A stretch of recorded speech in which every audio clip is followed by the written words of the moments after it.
project. And what's the genesis of all of this? So we are, as many of you know, a private sector in health working group. We form a thematic working group, which is part of Health Systems Global. We're a network of health systems researchers working on the private sector and basically looking at generating evidence on how public and private sector stakeholders could jointly engage in health systems capacity. We do this by contributing to new types of thinking about the performance of mixed health systems, building new partnerships for research and learning, and convening consultations and meetings like this to share evidence. I'd like to also use this opportunity to introduce the rest of us in this room. If it was a physical meeting, we would all be sitting around the table. I am Priya Balasubramaniam. I'll start with myself. I'm a senior public health scientist with affiliations with the Public Health Foundation of India and the Center for Sustainable Health Innovations in Singapore. Also with me, and you can say hello, Gerald Bloom. He's the co-convener of the Health and Nutrition Cluster Institute of Development Studies, Sussex, UK. Birger Forsberg, Associate Professor, Karolinska Institute, Sweden. We have Desta Leku, who is the Director of Global Health Partnerships, AMREF Health Africa. Cicely Thomas, my colleague from R4D, who is the Program Director and is based out of Washington. We have Fadi El Jardali, he's the Professor at the American University of Beirut. Phyllis Awar, Senior Researcher, Makerere University from Kampala, Uganda. Mustafa Hunter is an international expert on health systems governance, joining us today from Egypt. Meenakshi Gautam, our colleague from India, who's affiliated with the London School of Hygiene and Tropical Medicine, and Barbara, whom I introduced earlier, from SDC. So we're all part of this group. And what we have done over the last couple of months, along with an excellent health communication and research technical team, is to actually embark on a mutual learning series. Our health communication team is the backbone of the support of the series, and I must acknowledge them. So I'd like to introduce Tom Barker, a part of IDS Sussex, Karine Gettelia, also from IDS Sussex, who manages health communications from us from the UK, our Africa partner, Sarah Karanja from AMREF Health Africa, and our technical support partners from Bangalore, India, part of Hallmark, Vinay, as well as Shabina. So thank you all for being here. So why have we embarked on this mutual learning series, and what is really the genesis of inviting you all here today? One of the things we realized very earlier in the year was that COVID-19 was changing the health sector landscape and has exposed many fault lines in country health systems. There have been a variety of providers in terms of ownership, as well as relationships to governments and regulatory systems. There has been a need to ensure access to an affordable mix of preventive and curative services, and also reduce the risk of dangerous or exploitative practices. Yet there's really very little clarity on the various mechanisms of engagement between the public-private sector and as well as government. And this series really began as an exploratory process to explore some of these emerging partnerships. What do they really mean in terms of health systems capacity building, as well as redefining the way we are beginning to look at health? And what are these implications for a new post-COVID world that both the global North and the South is going to have to deal with over the next couple of years? So our first meeting dealt with new emerging partnership models for health systems capacity and service delivery on the 24th. Our second meeting dealt with the governance of the private sector in mixed health systems on the 29th. We had a meeting on the 14th of September that was done with the Global Parliamentary Alliance for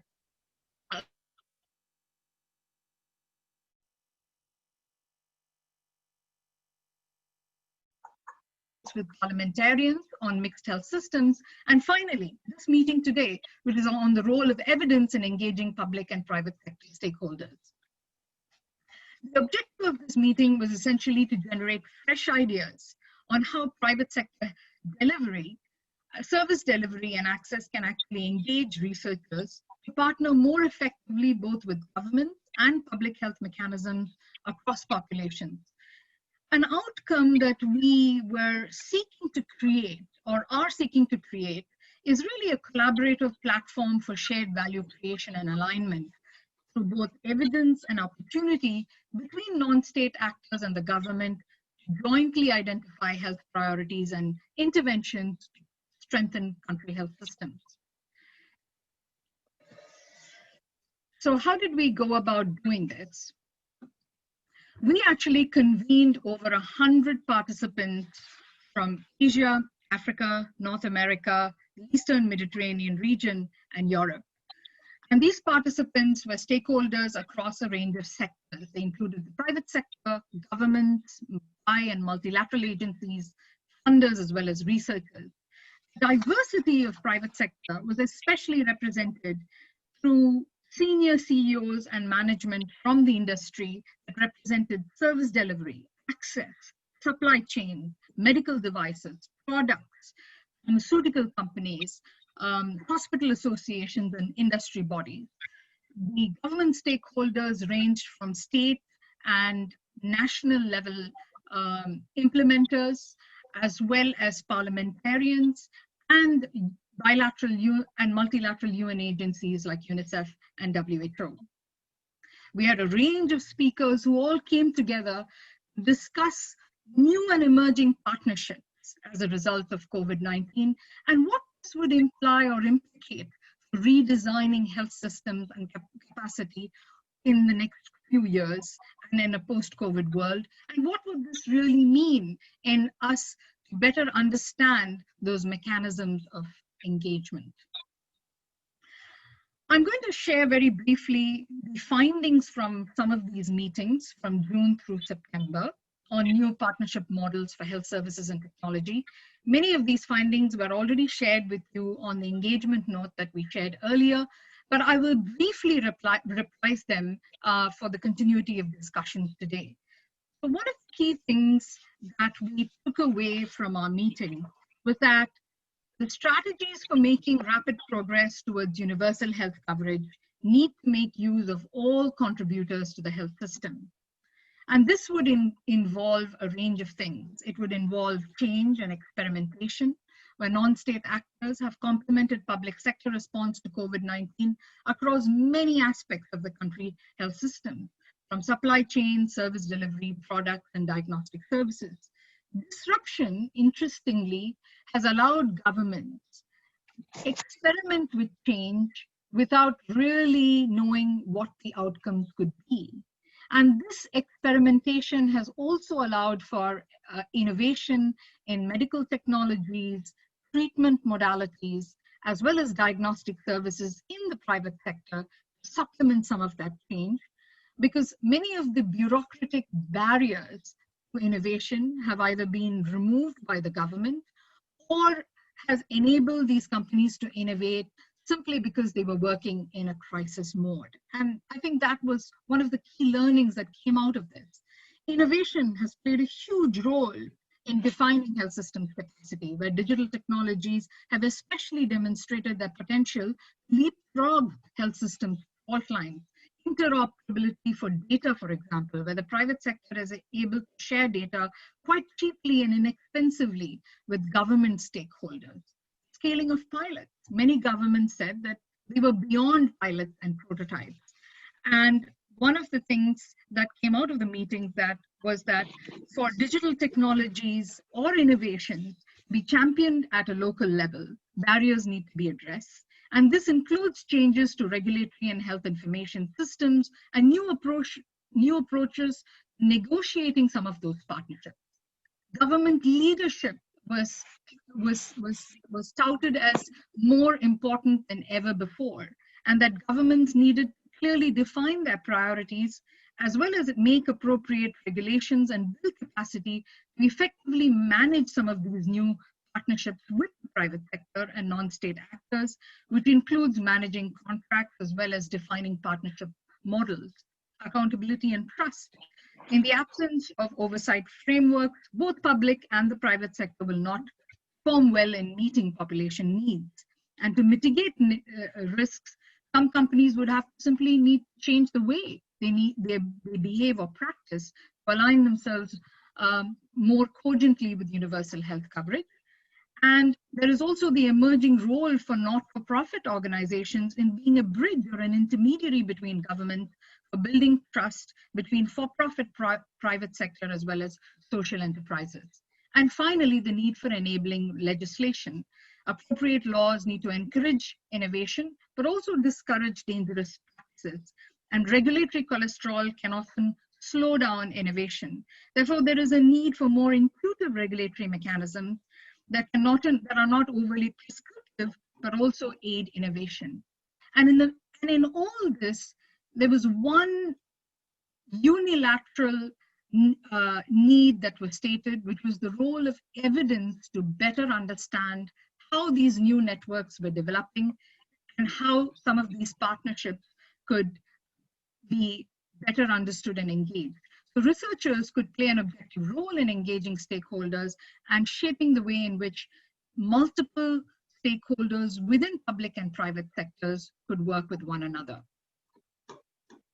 So some of the outputs of our meeting includes upcoming publications on a learning approach towards managing mixed health systems, like the WHO Bulletin, for example, an engagement report that was shared with you with consolidated findings, presenting our findings in global forums like the HSR 2021 forum in January on new research directions to effectively engage public and private sectors, continue to partner with the Global Parliamentary Alliance for sharing evidence on private sector collaboration, and new and emerging partnerships that have already begun on the course of our meetings, like systematic engagement of frontline private workers to deliver quality child health services in Uganda, led by my colleague Phyllis Awar, the mutual learning platform eventually contributing to the WHO agenda, as well as partnerships for integration of digital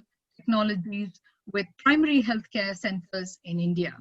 The eventual outcome of all these consultations was the genesis of a mutual learning platform for evidence and engagement and interventions around mixed health systems, which my colleague Jerry will talk to you a little bit more in the next couple of slides. So over to you, Jerry. Okay, well, it's a pleasure to be speaking with all of you. I think what came out of the meeting is a sense that there were different demands for a platform for mutual learning. The companies, actually quite a few of them said, we're trying to engage with government, we have a problem of building trust with them, and they felt that some kind of research and objective evidence would be helpful for them in developing more productive relationships. Governments themselves said, we're being now bombarded by a number of private actors, but how do we choose what works well and what doesn't, particularly in taking innovations to scale? Regulators were looking for new approaches to influence providers and identify bad and unethical practices.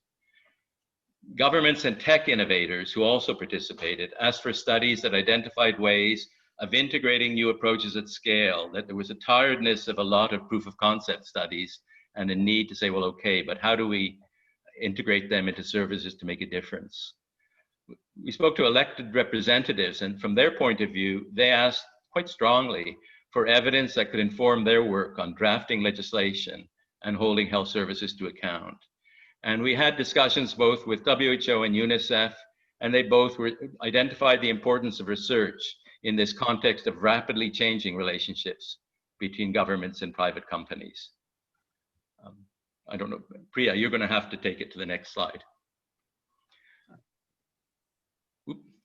So we've shared a document that outlined a platform, and I don't think I'm going to say much, but in a sense, there's three big functions: a convening platform that enables researchers, big companies, small private enterprises, innovators, governments, and also those more involved in accountability, either parliamentarians or civil society, to come together to look at the problems and look at the evidence that's emerging.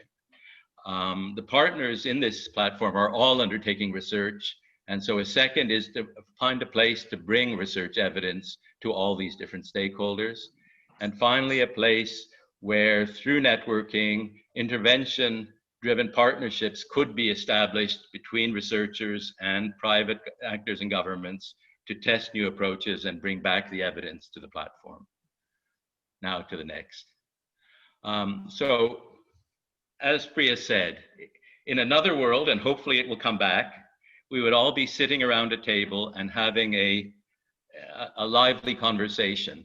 And that's really what we want to have here. We want to review the findings of the consultation and the value proposition for the platform.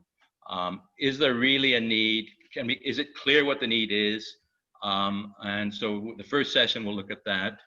We want to advise on lessons learned from similar initiatives and identify contributions the platform can make to other national and international initiatives. Where does this fit into this new emerging global network on health system reform? And we want to mobilize strategic, practical, and resource commitments for a next phase of establishment of the platform. And of course, the people here are both coming from the point of view of their personal knowledge and personal experience, but also from major research or service delivery organizations who have a stake in the future of mixed health systems. So hopefully we will have an informal discussion. So although we've named speakers, the aim is for them to contribute to the discussion, but we also would like people to feel at any time when they want to make a contribution to let us know and to have their say. And that's made the speakers, but also the other participants here.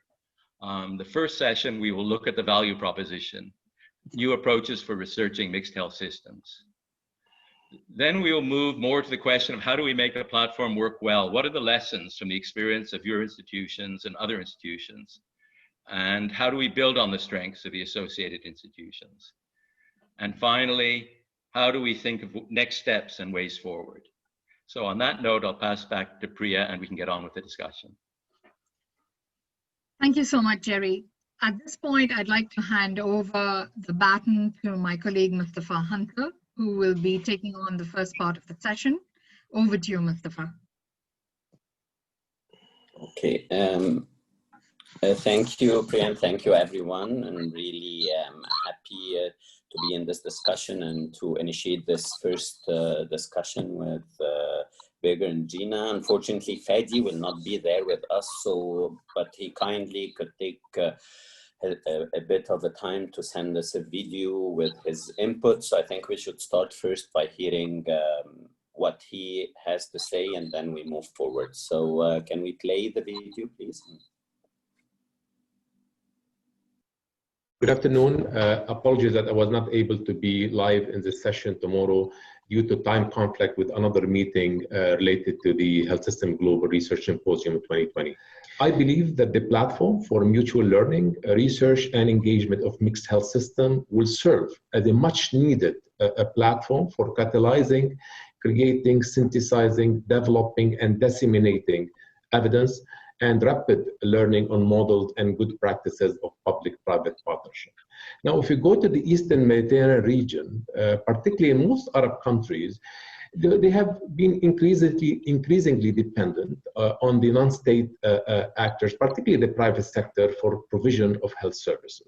At the same time, the coronavirus pandemic demonstrated that systematic and comprehensive engagement of the private sector seemed to be really absent from the national response of countries. That's why we need also in our region, the DMR, to reimagine the role of the private sector and to take this as an opportunity to have a better engagement and better and more effective models. I believe the proposed platform is really particularly relevant in the context of the Eastern Mediterranean region, where there is a growing recognition of the role of the private sector in most of the countries.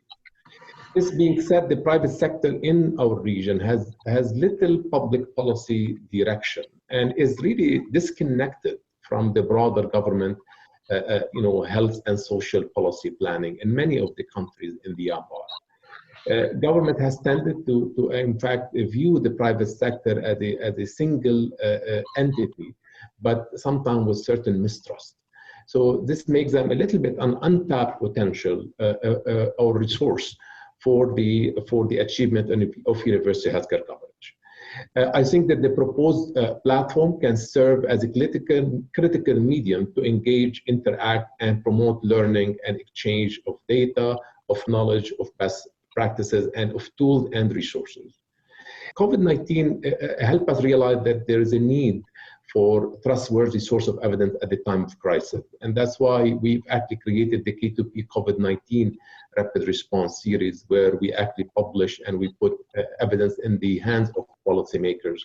So that's why we feel that as a K2P, we are really happy to contribute and join efforts to support the mutual platform in order to support government in our region in making better informed decisions about engaging the private sector in a more effective and efficient way. We could help the platform providing more evidence on emerging modalities and innovative way to build partnership in the region. We are very much excited to contribute to this engagement platform, and we are looking forward. Thank you for the opportunity. Okay, this was really great and really also helpful in setting the scene. And to start, just like, if you probably not so much people know my background, that I was originally an eye surgeon before switching towards healthcare governance and anti-corruption. I'm not sure if this was the right decision or not, but at the end of the day, I learned very early the importance of sight and how turning blindness into vision and seeing what we're doing, it changes so much life of a person. And stumbling through a dark room is very costly, is very risky. And I think this is what has been happening. And this is where I see personally research is shedding this light, helping people move better. And as Fadi was just saying, better informed decisions. Uninformed biased decisions are very dangerous and very risky. If we look into the research agenda and this topic in general, private sector and mixed health systems, we might think that it was maybe under-researched or the available information was a bit ideological, inadequate, biased. You know, the private sector is bad, the private sector is the most efficient something in the world, give it to the private sector and it would solve everything. The private, you know, but really, if you look into where is the evidence for that, also we've experienced what I would call institutional denial, that, you know, disconnect between what actually speaking on a multilateral global in health and what's happening on the ground, where you find private sector 70%, but we're just speaking about public only. And then came, of course, the landmark, which is the COVID-19, and the crisis with this level usually does three things. It exposes flaws in systems, it disrupts current structures, and accelerate changes. Flows in the health systems and the private sector being disconnected, shorten this, and of course, accelerating things like technology. Finally, we come to this learning platform, looking into this, I think, ethical and historical responsibility for us all to sort this out. And I'm happy looking around this table today, having this top-level people with their personal expertise and top-level organizations where we see, okay, if we don't do something about that, we don't know who would do it. So I will start looking into this point with our discussions now, like, is what I was saying right or wrong?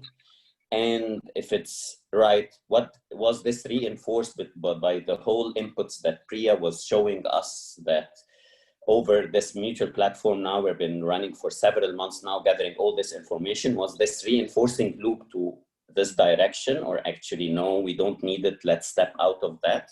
And then how we can move forward over there. So I would hand it to you, Bigger, now, and like throw these questions on you based on your experience also with this in general and with this mutual platform. How do you see this going on in the background? Okay, thank you very much. And just let me know if you can't hear me or see me. So I would like to contribute from the perspective of having worked somewhat like 20 years, so from 2001, with these issues of public-private mix, with a focus in my international work on low and middle income countries. I worked with the World Bank, done research, etc. But I've also worked with the same issues in my own country, as I am employed by the region Stockholm, which covers 2.3 million people here, the health services. And we have about 30% of our services with private providers. What I was very much involved in was taking initiatives to mutual learning exercises actually around the International Health Economics Association and biannual meetings, conferences. So what we aimed for there was very much what we also, I think, are working for now. That was to convene a platform or a meeting point for people with interest in these issues of working together, public and private, for a global good, so to say. And we really found we had some good funding from CEDA for this public-private work, and Peter Berman at Harvard was involved also. So what we found that once we had this kind of money from CEDA for starting it up, we got a significant response. Really, there was like a void. I mean, I was surprised to see myself sitting together with people that I would normally not even in international health work with. It was both from the private side, it was from consulting agencies, NGOs, and so on. So this was quite a revelation, and we got something really something good done there with these workshops, which also were later published in the Health Policy and Planning. So again, I found the same thing happened here with the technical working group, which has been going for a while since this HSR meeting in Cape Town, when we had like 50 people coming to a room and saying they would like to have a technical working group on this. And now I think it's really taken off. And one of the changes, which I really, really appreciate and I'm happy to see, and I think we all are, is that this time with these workshops we've had, we have really had representation from the private sector. So that's the first one. The second one is that we really have had representation from those countries that we are talking about here, low and middle income countries. That is, of course, essential. And I think more and more of the engagement and the power for decisions and so on are really going over there. As compared to when we started this, we had like researchers from, London School, Antwerpen, Harvard, and so on. The usual suspects, so to say.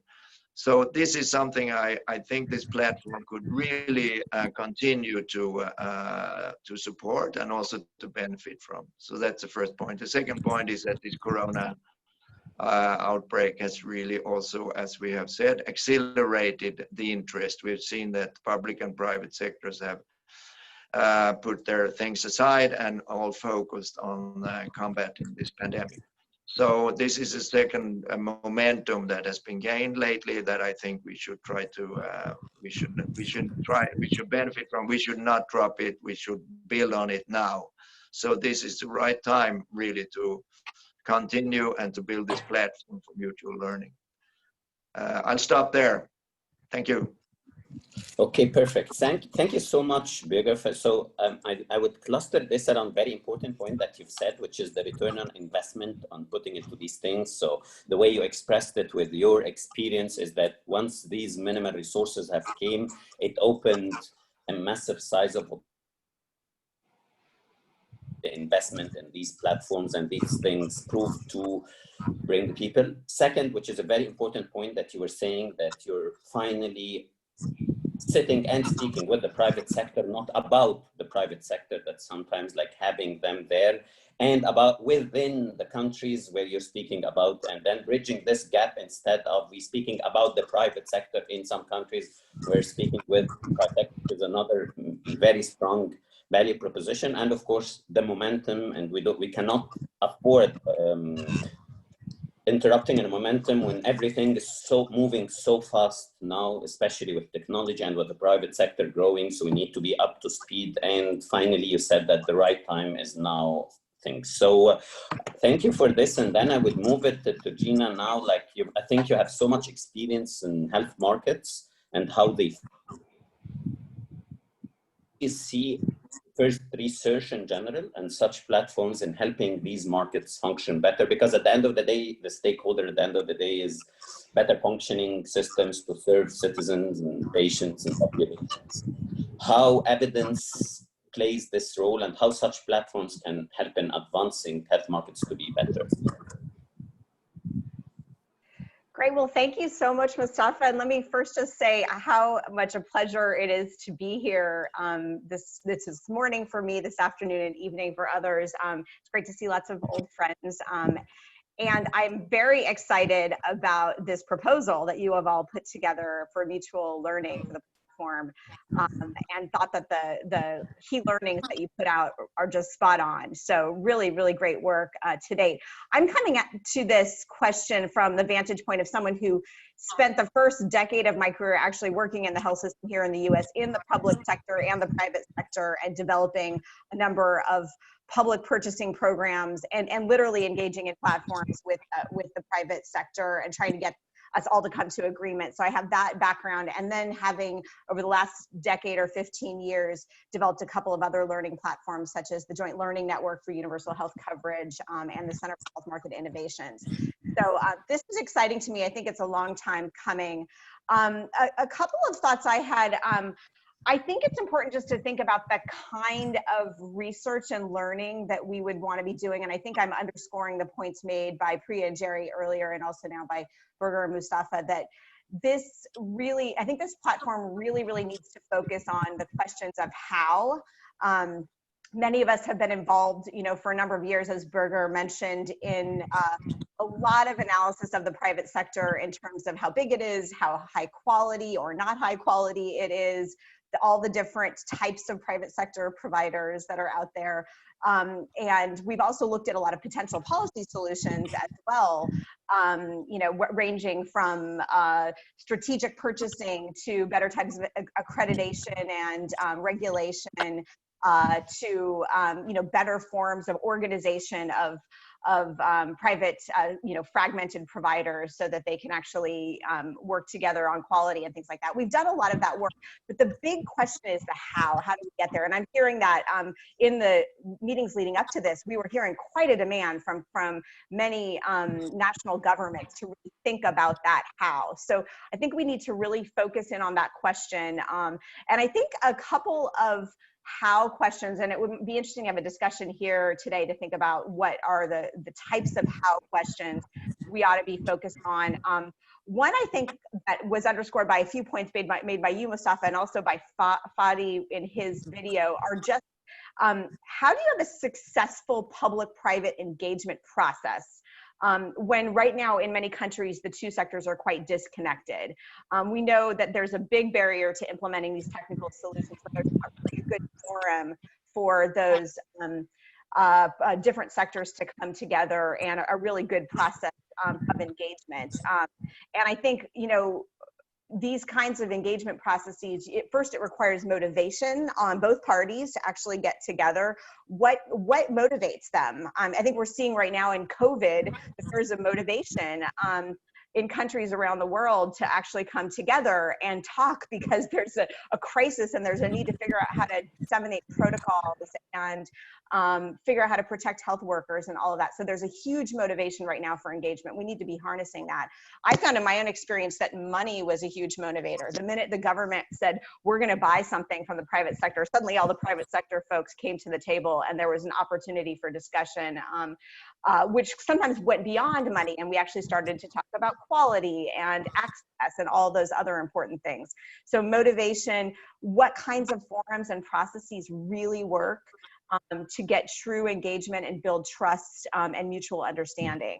So that's really important. I think a second really important question that this platform could engage in is how to integrate innovation into systems. And Priya's slide that she put up at the beginning about all the different exciting innovations that are coming up with COVID, I get very excited because as much as this pandemic is just devastating, and I'm very worried about what's going to happen in all of our countries around the world, there's such an opportunity to leapfrog health systems right now. But the challenge is, it's not just about those technologies. It's really about, how do we develop really good processes in countries that are led by governments for how to select the right new innovations to really address core problems and make sure those innovations receive buy-in from stakeholders. And then once we actually select innovations, how do we adapt the innovation to the context? There needs to be a lot of adaptation. What kinds of processes work for that? And then finally, and I think absolutely most importantly, is what other parts of the system need to change and able to integrate that innovation. And I know this is an education example, but I'm seeing it here as my children and all the children in the US and around the world have had to move to online schooling. All of a sudden there's great platforms for education online, but all of the other things that need to change in order to be able to get that to work, retraining of teachers, creating completely new ways to deliver technology, new regulations, all kinds of stuff, new ways of communication. We need to think about, all of the wraparound stuff that has to happen to integrate innovation. So that's another big question I think that this platform could tackle. And a final question might be just how do we fund all of this? I think we need to really be thinking about how do we support government financing over the long term of both private sector engagement and especially when we're purchasing care for the poor, as well as of innovation.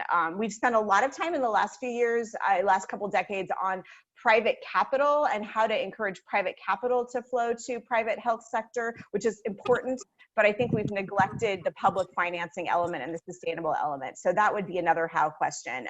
But those are really just my thoughts. I think hopefully this platform would be designed in such a way that we would bring together the policymakers and the stakeholders and get them to define what their how questions are and then set the platform out to explore those. So I'll pause there, Mustafa. I have some more thoughts on how we might set up the platform if we have time, but I'll turn it back over to you. Okay, so just like I'd like to, because you've put like a how thing, I've written it on my paper, like in big in the center of the paper, which is like the way you've put it. And in a way also what you're putting is like, we already had research and things, so we're rethinking just the changing the research agenda or evolving further from, I think, what you're meaning from being descriptive to being transformational in a way, like we've been like trying to document in the thing, but here we're becoming transformational. I like the words like harnessing what's there, they have a momentum. We have leapfrogging again, which brings us to the speed that, we need to stay, same thing that Vegard was saying. So, and of course, this trust and mutual things, and then looking exactly in innovation and how, like how we fit these pieces together into successful processes, and of course, funding. So, of course, we have a very short time, but we'll have like 2 minutes for Vegard and 2 minutes for you, just on exactly what you're saying, like how we still have a bit on the day, but just like in key points, what the mutual, with the learning platform, if we take it forward to keep the momentum and leapfrog, what we should be doing and how we take it forward in 2 minutes, because unfortunately it's very tight on time now. So Vegard, down to you again. Sorry, here we go. Thank you. You would like to hear concrete ideas for this, isn't it, Mustafa? Yes, exactly. Like in 2 minutes, bullets on concrete ideas, how you see it forward. Then we can come back things, but just I think with all the interest we've had in this, I think it's important to really ensure that we get a platform that people feel ownership of and participation in. That is important. It doesn't mean that everybody has to run the platform and so on. No, I should rather say it's good to have a few organizations that are trusted to run them. But it's very important that we continue to keep this openness and attitude, which is bringing essentially everybody who is interested in contributing to this. within limits, of course. But I think that's a very basic policy position we should take on this. Thank you. Thank you, Birger. And Gina, also like how the ideas would go Very forward quickly. Yes. Sure. So I think we really ought to think about kind of the methodologies. So research methodologies that would work for this group. I think real-time research methodologies, responsive feedback, adaptive learning, where we can actually embed research into policy processes, so we can actually support the improvement of those processes, and also capture learning to be used elsewhere is really important. We also need to focus on how do we know if the system is better afterwards. So what, outcomes measurement for systems, which is a field that is still nascent. But I know my colleague Cicely and others are working on a maturity model right now to think through like what, for engagement mechanisms. So we might want to think about development of those kinds of things. And then in terms of second point, just I think it could be helpful, just based on my experience working with the Joint Learning Network and others, is rather than just having fora where different people can come together on different topics, if you can get smaller groups of people working together on core challenges over the course of 18 months to 2 years, maybe in smaller sub-themes, where you've got a few countries where actual action is happening on the ground, that is similar. Maybe they're working on something similar across 4 or 5 countries. And then those people come together, they have some research going on, and then they come together over time to share that research. And then you have researchers that kind of wrap around that process and document it. So there is real-time learning going on that's benefiting those ongoing policy processes, and we're actually capturing the learning to share outward. That would be a couple of ideas for methodology. I'd love to talk more about that at another point. But thank you so much. So thank you so much. Just like I wrap these 2 points also, because it's very important, which is this ownership and participation, something, and openness, which also, like, I would put it in this, what's in it for me and what I can contribute to it. So I think this interest shared value creation model, where where all the participants are interested, sharing value, putting something in, but getting something in return, is a very important point.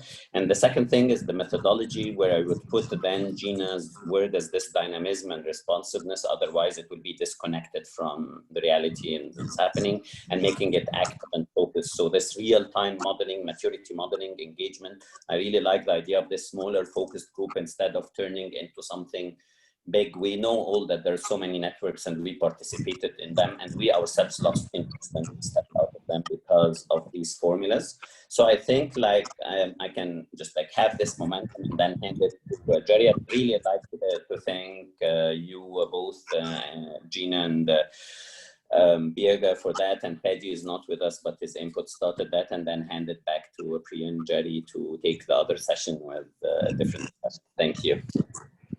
Thank you so much, Mustafa, and thank you, Gina and Birger, for those great comments. I am now going to pass the baton on to Jerry, and over to you, Jerry. All right, thanks. And first, I should welcome also Gina to this and remind everyone that she was very much a supporter at the very early days of the Thematic Working Group. So I hope she's pleased to see where it's reached. And we look forward to more interactions. But I think what Gina said is a focus on the how. And I want to just say 2 things about the how. I mean, what she's asked for, or what she's proposing, is looking at the how of private sector working with the public sector on quite ambitious change processes. And so there's another how there, which is what is the role of the researcher, and how can a researcher become what is essentially a partner, not just of government, but also of private actors who are trying to engage some kind of partnership. And I suppose we could have also added regulators and civil society, people involved in accountability. So it's a very different position of a researcher. And on that, I think we're now asking this panel to really advise us on the how, which is, at least I have seen many platforms come and go with lots of good ideas, and they get a grant and they do some nice things, and then the grant ends, and that's the end of the platform. And I think we're really looking at how to get a platform that can be both effective, work well in those kind of partnerships, and last and build a capacity over time. And so we're really asking these panelists to look at, well, what are the lessons from the various experiences they've had? What should we look at to prevent all the factors that lead to failure, and what are the factors that can lead to success? And then I think we have to look directly, what are the special challenges of talking about private sector, not just as an object to investigate, but as a partner to engage with. What kind of challenges are there for a platform? And then in terms of the kind of institutions that are here, how can a platform like this contribute to the work of your institutions and contribute to the wider networks of influence? So I think we're really looking forward to the kind of wisdom you can bring us. And it's a big agenda, big expectations we have of you. I wonder if we could ask Srinath Reddy first, because I know he may have to leave, to start the discussion and maybe look at how can this kind of platform support the already ongoing work of Public Health Foundation of India? What are the lessons emerging out of your work in engaging with government and the private sector in COVID? And are there special challenges you would like us to be aware of in working with the private sector? So please go ahead. Well, thank you very much. Just to set the context, independent of, but also related to the Public Health Foundation of India. Firstly, the two lessons that COVID-19 brought about are very clearly that unless you have a well-functioning health system in the steady state, which is capable of delivering services in a predictable manner, efficient, equitable, and empathetic manner, you will not be able to recreate an efficient health system on short notice, and certainly not be able to create a surge response on the go. The second lesson that has been taught to us, not only from global experience, but particularly from Indian experience, is unless you have smoothly functioning arrangements already worked out for how the public and private and voluntary sectors can work together in delivering the expectations of a health system to the population in the normal course of events, you will not be able to put together ad hoc arrangements, scampering to create them when a public health emergency arises, either with any efficiency or accountability. So I think COVID-19 has given us that lesson, which we hope our policymakers will carry forth. And as we move towards universal health coverage and its commitments, try and create that. Second question is, given what we have heard in the earlier session about some of the problems of public-private partnerships functioning or failing, why do they fail? And in the context of COVID too, we have seen some failures and we have seen some successes. Firstly, I think there has to be a very clear-cut commitment to a public purpose. I would even redefine public-private partnership as partnerships for a public purpose.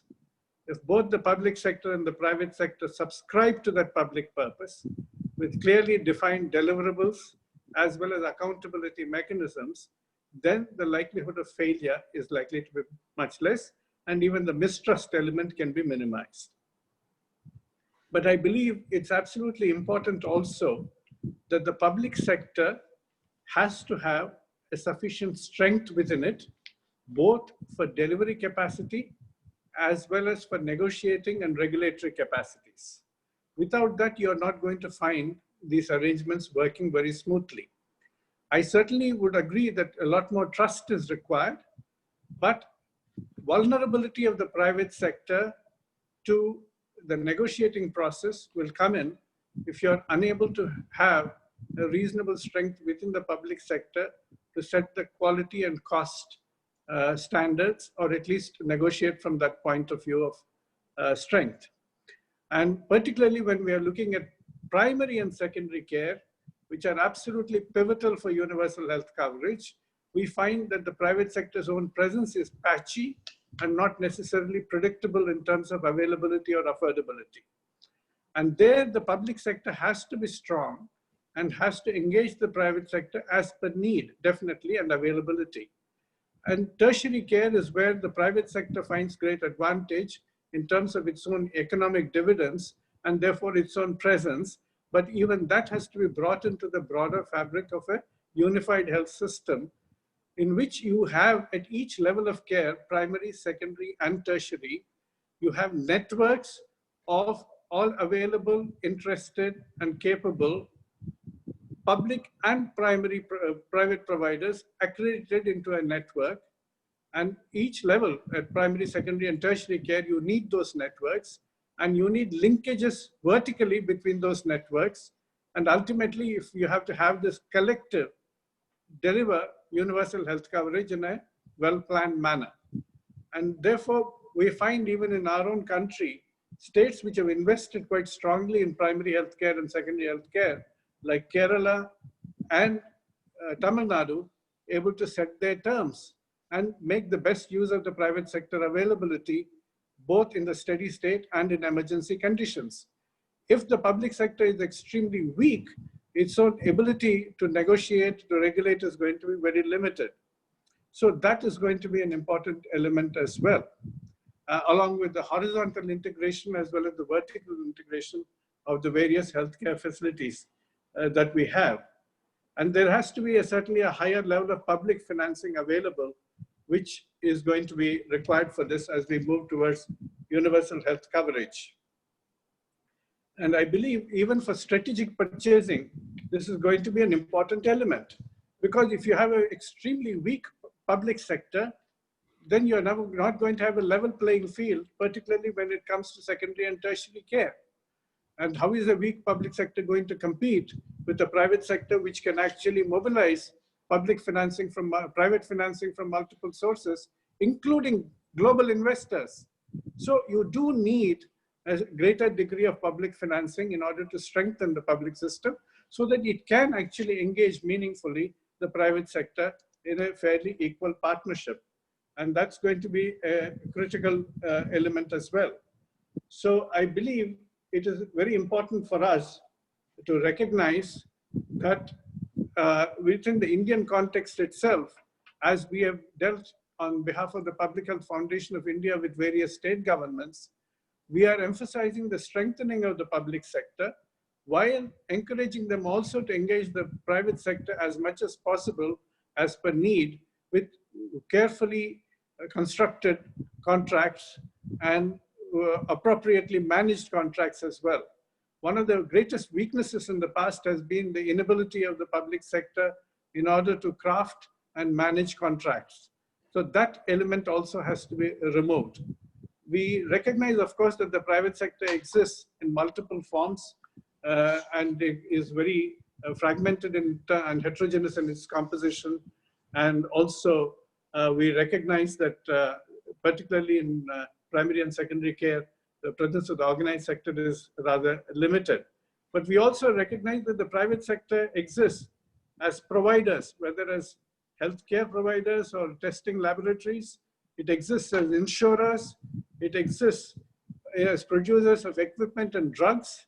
So in each of these categories, there are different roles that the private sector plays and different expectations that the governments will have of them and different expectations that the private sector itself has of the government. So I think crafting each of these relationships in a careful manner is absolutely important. And that is where I think some of the states in India have succeeded. Others where the public sector has been extremely weak, or the regulatory capacity has been very weak, or the contractual capacity in terms of managing contracts or even framing contracts has been extremely weak, the experiments have failed in the past. So we do need to overcome some of those weaknesses which are systemic if we have to bring in much more meaningful and productive partnerships as we move along. Thank you. That was a very clear outline of the kind of challenges that Public Health Foundation of India is dealing with in working with governments around getting a more effective relationship with the private sector, and particularly with a focus on the need to define, and it may well be an advice to the platform, that we need to define a sense of what public purpose is and the purpose of the platform. And then raising questions about whether we can get learning from the states or countries where the public sector is more effective at engaging with the private sector, and on specific areas where one needs strengthening. Lots of challenges for the platform. I wonder if we could take some of that and move to Uganda and hear from Dr. Rhoda Wanyeze about what are the lessons that Macquarie has learned in its engagement with government and the private sector over the years, and where would the School of Public Health see both contribution to the platform and where the platform would strengthen its work. So I wonder if Professor Wanyeze can speak.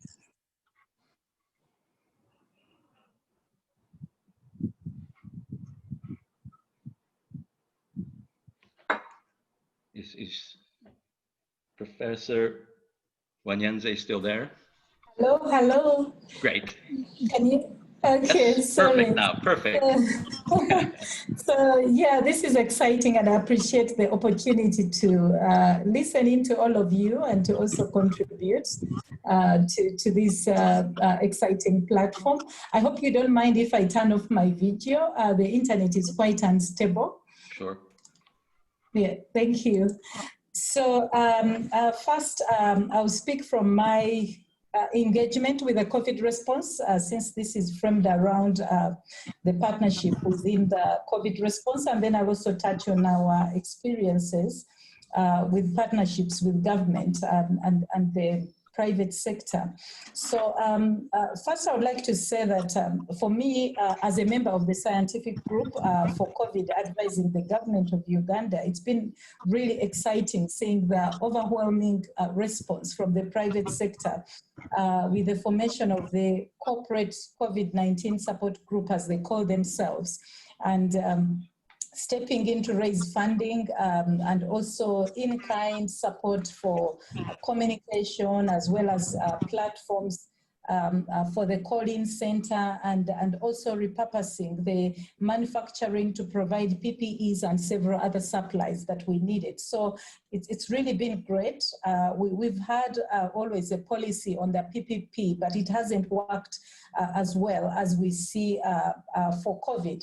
I think this is happening partly because the private sector sees the challenges that COVID poses to their business, and we hear them speak about this all the time in terms of how they can contribute best so that they can avert the next lockdown. So I believe that is partly the push also at the incentive, and not just coming in so that they can make money like it's sometimes perceived.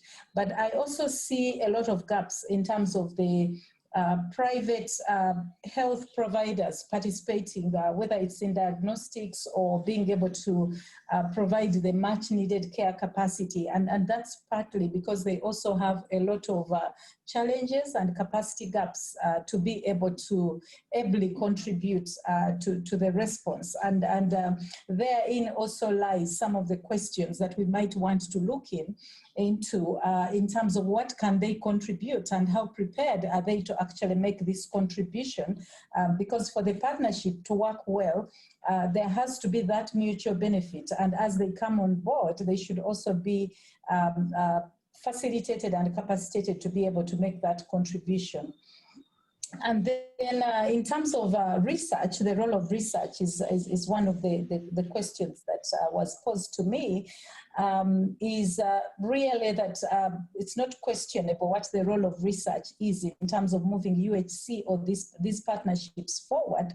And in fact, COVID-19 has helped to push research to the forefront in many countries, including Uganda, as the public sector, the government seeks solutions to a lot of unknowns around COVID in terms of how to prevent it and manage it well. In fact, I think that COVID-19 has done the advocacy for us in terms of the role of science and the role of research, and that if we harnessed this well, we might be able to keep research and science at the forefront of public public-private partnerships, but also in health, especially in terms of contributing to universal health coverage. But this should also be matched with ensuring that we deliver quality research and that it's timely, because sometimes we do this for a long time and the stakeholders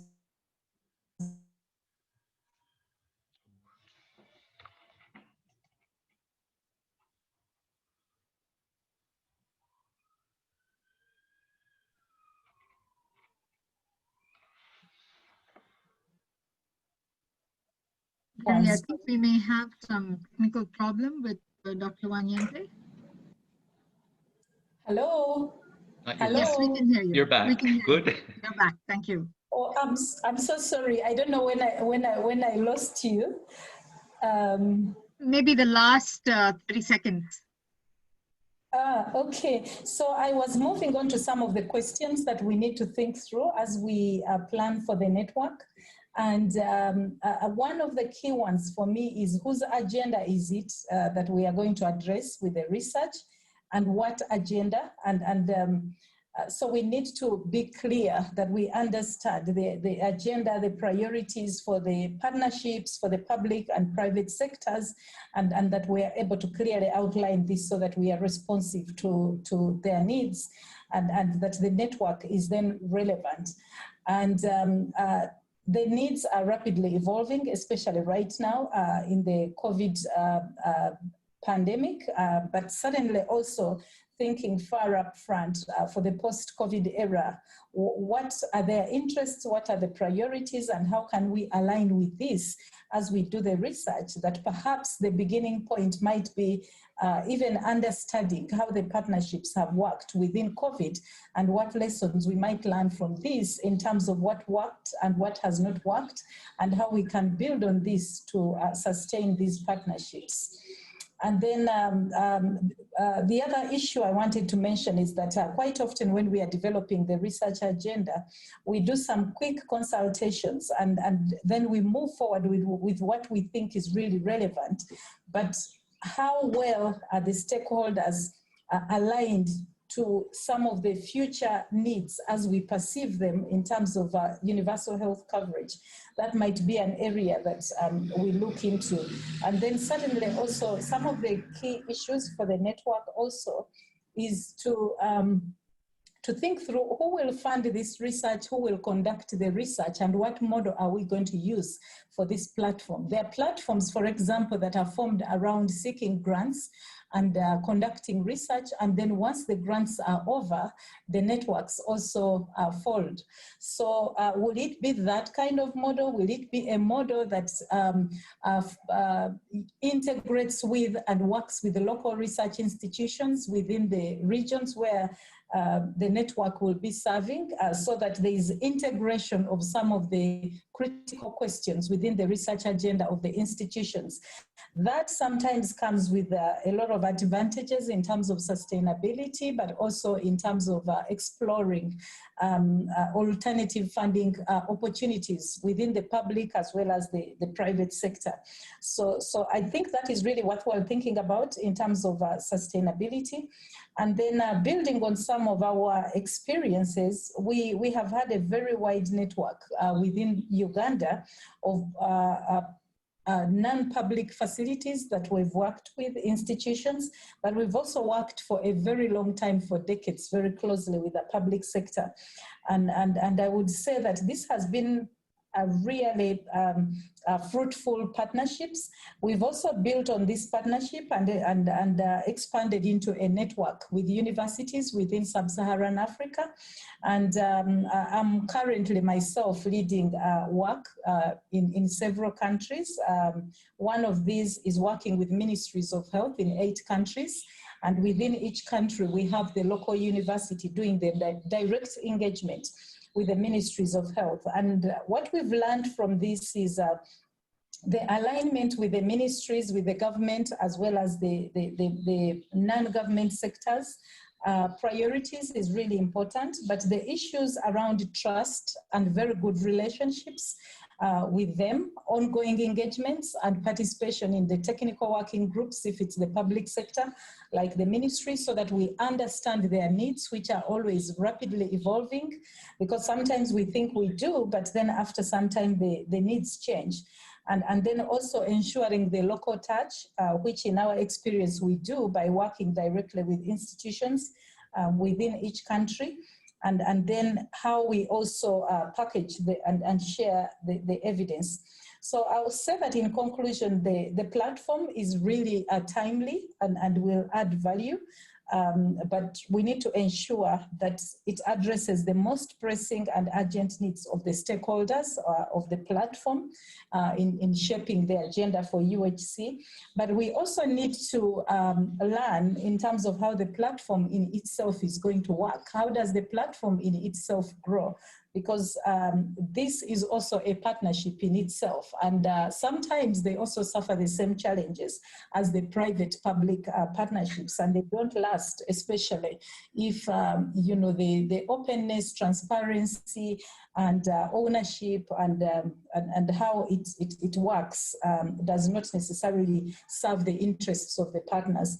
And then how big will the platform be? How fast will it grow? And are some of the other questions. In terms of how it contributes to our agenda as the School of Public Health, I think this is really very much aligned with the agenda for our new strategic plan for the next 10 years. So I'm excited for us to explore how we can contribute to this. But there is also a lot of opportunity for this platform to also utilize some of the networks that we have within Uganda as well as within Sub-Saharan Africa to be able to expand its reach. Thank you.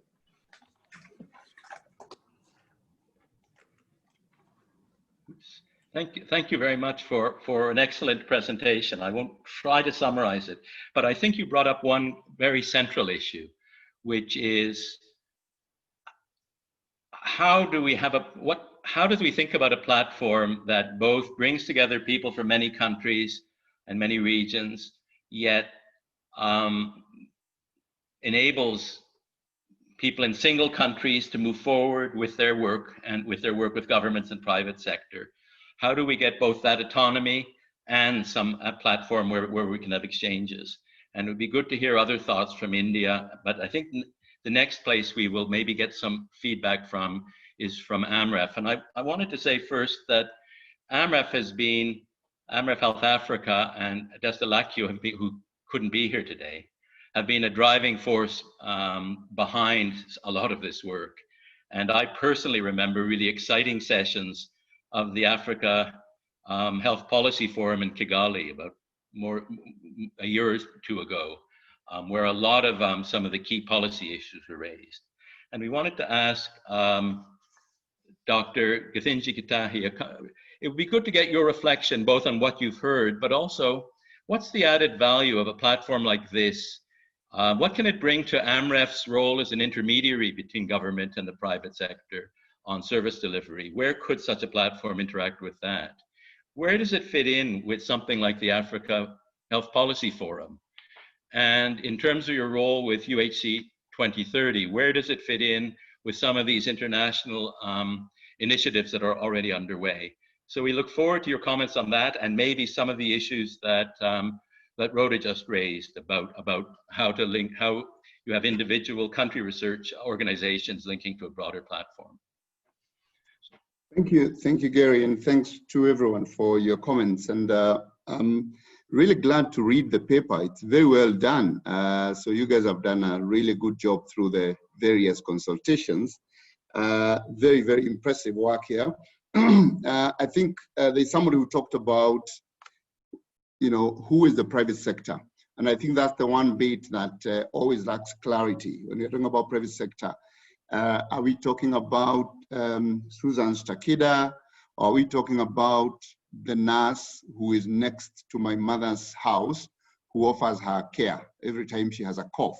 So I think it will be important for this platform first to define the population frame, or what exactly do we want to address? Otherwise it gets very complicated because people come with different mindsets and they have to think maybe they're thinking big pharma, the response is very different if they're thinking about local, informal, nurse-driven private sector. So that's the one thing I would like to say, even as I get to your question.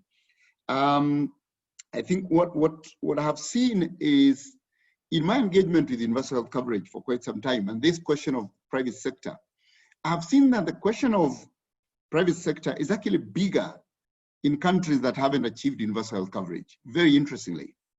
And the reason is so because the challenge of private sector in countries that don't have UHC is about access and affordability. It's about out-of-pocket expenditure. It's about the role of government in, and this is why you have when I read the paper, I see all these predatory and competitive politics and all these kinds of things.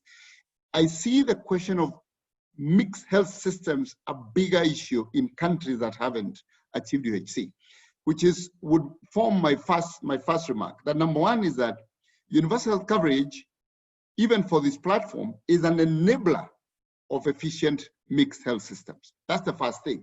It's not only a beneficiary of mixed health system, it's actually an enabler. And every time I talk to my pharma colleagues, Jerry, I don't know that you know I used to work in pharma before, I say that if we all support universal health coverage, we have less competition, because then you have a system. You have a systematized process that works for everyone. Even when you do regulation and legislation, it needs to work within a system that works. But of course, there are many conversations here around now. What enables that? A health system that enables universal health coverage, which also is a key question for the mixed health systems, is the centrality of equity in universal health coverage. And this is really the question that bedevils us when we discuss mixed health systems. It is the question of equity, which this platform needs to address through research. Because when you talk to a mother who is probably having a child who has a high fever, or a mother who's pregnant indeed, they don't see private and public health systems. What they see is, where can I get help? And I can tell you that when they're making that decision, they consider basic things. They consider what's available, who is available, are they open right now? How much do I need to pay? So meaning there is access. Secondly, how much do I need to pay when I go to see them? And do I have that money? If I don't have that money, then I may sacrifice distance so that I go to another one that doesn't charge me much. And the third consideration is service. And this is why we've always competed with traditional healers, because they probably in sometimes offer better service than whether private or public health system. So you're talking about cost, access, and you're talking about service. So for the patient or for the person seeking care, it doesn't matter whether it's private or public. And therefore, mixed health systems are mixed even for the single individual. Because when we see mothers who are pregnant, you show up at a local health center and the health center says you need an ultrasound, and therefore they don't have one. So you now go to the nearest ultrasound provider who is private, and you get the ultrasound, then bring it back. And then you are told you need to do antenatal profile. Then you go to a private laboratory and bring it back. So even within an individual and a household, an individual, it's already a mixed health system. So the bigger question here is, how do we redesign mixed health systems for universal health coverage with the community and the household in mind, so that we are not starting from the service provider, private sector service provider, and what are their needs. We are not starting with the product innovator or the pharma company that's selling the product. We are not starting with the provider of X-ray. We are not starting with the provider of tech or the provider of innovation. We are first asking ourselves in this platform, what are the needs of the individual? What are the needs of the household? And then build backwards towards then making sure that the mixed health system works for them. So one role that people like ourselves can play is to ensure, number one, that the communities own the research agenda. And not only the research agenda, but they also own its results. We have seen during COVID that people have actually lost trust, even in research, even government declaration. They don't believe what's going on. You've seen the kind of issues that are happening with vaccines hesitancy. I saw data from the US showing, almost 70% of people say, we'll not take the vaccine. And it's growing because people watch the pressure on clinical trials, and they're like, I'm not sure it's going to be safe when it's finally done. So even as we look at research on mixed health systems, we need to put people at the center. An organization like ours are built for community engagement. So at that point, engaging communities in the research agenda, engaging communities in the results of the agenda so that they own them is really, really critical. Now, I think the next thing we see here is the big question around trust capital. This is the other thing that, that bedevils this conversation, where we have a dichotomy, and that dichotomy of private versus public, which is actually a fable. It doesn't really exist, as I've explained. That dichotomy is created in the middle is absence of trust capital, where the government doesn't trust the private sector doesn't trust the government, and sometimes I hear the private sector says, you know, the government agenda is not clear. Whereas actually the government agenda is clear, it's just that the government agenda doesn't address the needs and the interests of the private sector at that particular point. So they're like, could we change this because our solution addresses your problem differently? And the government says, this is our problem, how do we address this problem? So the question is, how do we trust, how do we build trust capital? And that is not easy, it's not tangible, but we have to think about how to build trust capital. And in this way, we must remember that when we are trying to deal with trust capital, the third sector or the civil society sector like ourselves are trust brokers, because we work closely with communities. In fact, we've seen that where communities don't trust government, government sends us, government deploys civil society where the public doesn't trust the government. And on this other side, where the government doesn't trust public sector, the government is happy to work with an organization like ourselves to actually broker the trust. So we have projects, for example, with Takeda, where we are doing blueprint for success, and we are trying to address the challenges of access to non-communicable disease care. And of course, it will be very difficult for Takeda to walk into government and say, this is a service we want to offer. So the government is going to say, so what's your end game? What do you want to do? You know, where is the money? You know, that kind of, you can't just be here because you're such a good person. I know Susan is a great person, but the officials may be like, are you sure there's nothing hidden? And I've had them say, you know, we had a meeting with this particular company. What do you think is hidden in it? But when we attend that meeting and we become the brokers, then there is kind of dissipation of suspicion. And therefore, that's the other role we play, to be trust brokers. The other role we play is fiduciary, is trustee. In Kenya, we've seen during COVID that actually where coalitions of private sector are formed to actually offer substantive government services, because these coalitions are not legal entities, and they need also trust of the public. If they're raising money to use on hand washing, if they're raising money to use for technology, when they get together, they don't have a fiduciary entity. So they come to us and we become the trustees.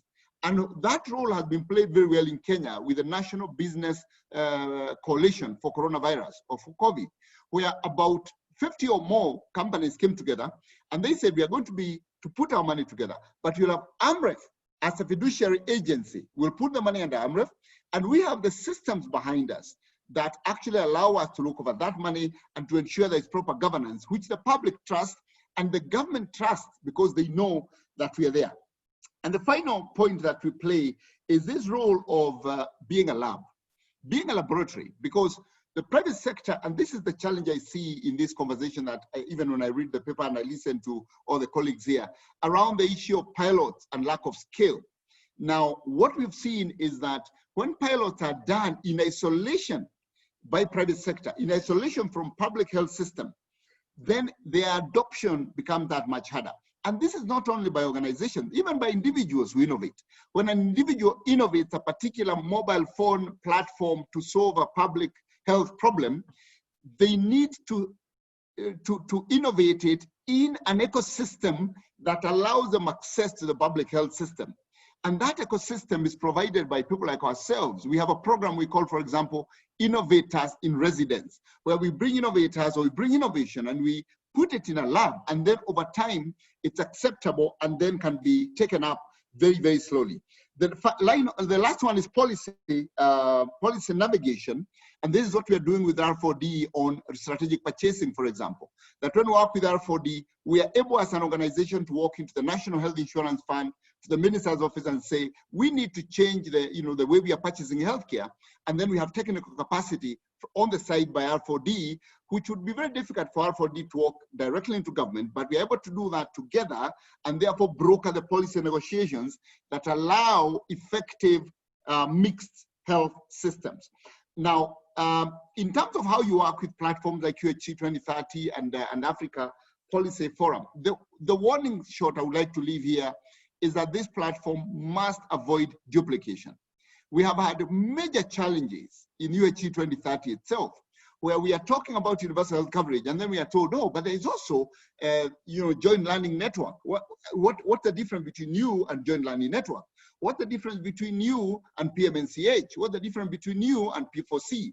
And this challenge is going to come on our table in this platform. Therefore, for me, my advice is that we need to define very clearly what our value addition is in this space.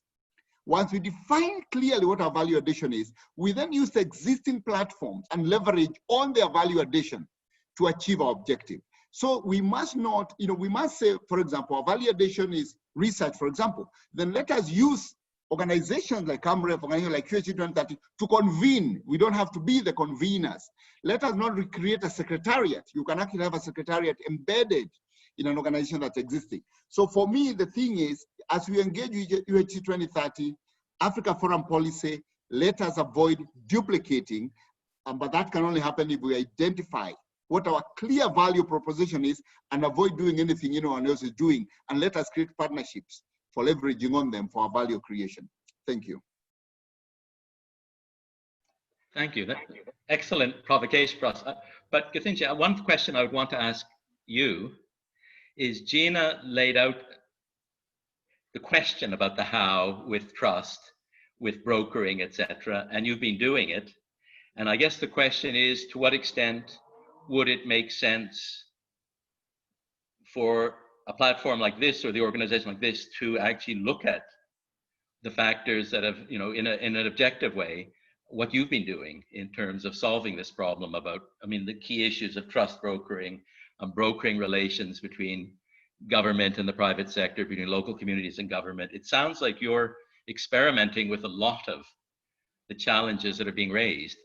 And maybe we need to talk about how a platform like this can help with some of the research and the documentation of what you're doing, so others can learn from it. Yeah. I don't know your thought about that, because you've basically answered a lot of what Gina was raising, but the question is, how do we get evidence and how do others learn from what you're doing? This is an important question, and thanks for asking, because then that gives me an opportunity to say I will leave in 5 minutes because I have another UNGA meeting 5 minutes from now. So you'll allow me to leave. But let me try and answer your question this way, that trust is the foundation for the public to actually do what we ask them to do. If there is no trust, it doesn't matter how much science you have.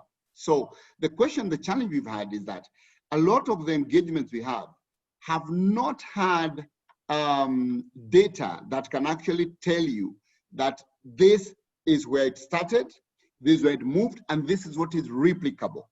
And that is a key challenge. We are doing something, maybe one of the trust brokerage projects we are doing, other than the blueprint for success, is a primary healthcare, or is a partnership for primary healthcare project with Philips.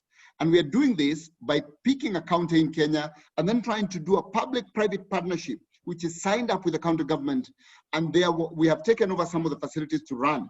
Now, we have required a lot of trust for the communities to know, because initially when we started, I will tell you, the unions of doctors started to sniff and say, there's a private sector company called Philips that's going to run services, in public services in this particular county. But the moment AMREF came into the picture, that issue was dissipated. The issue disappeared and we never saw it again, actually. Now, the challenge we are having is, how do you, now that we are successful, what is the data to scale? We are stuck because of the public procurement process. We cannot move forward because the government needs to approve a privately initiated public or private partnership. So these are the areas we need to study. And once we study them, the point I wanted to add on your paper, Jerry and Priya, is that I see the objectives listed, the 3 of them at the top. I would like to request that you add one other objective, and this is the answer to what Jerry is asking me. And that point is identifying and addressing the barriers to mixed health systems, such as equity, regulation, legislation, and finding research to actually see how these barriers can be overcome.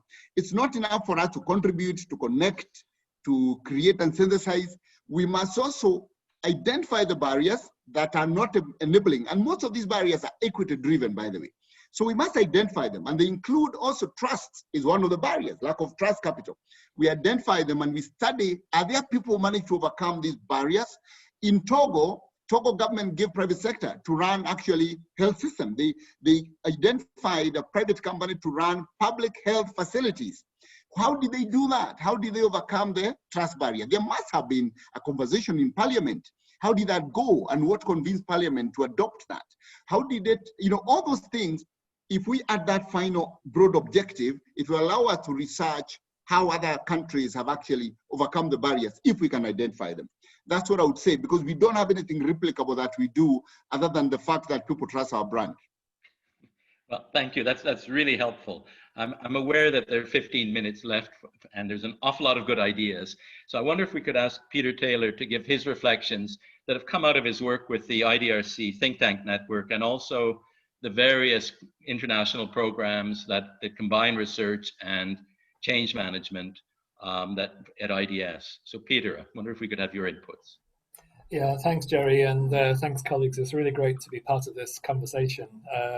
I must say, Jerry is a great advocate for this group and the platform that you're trying to take forward, and it's really exciting to have a few moments to spend with you.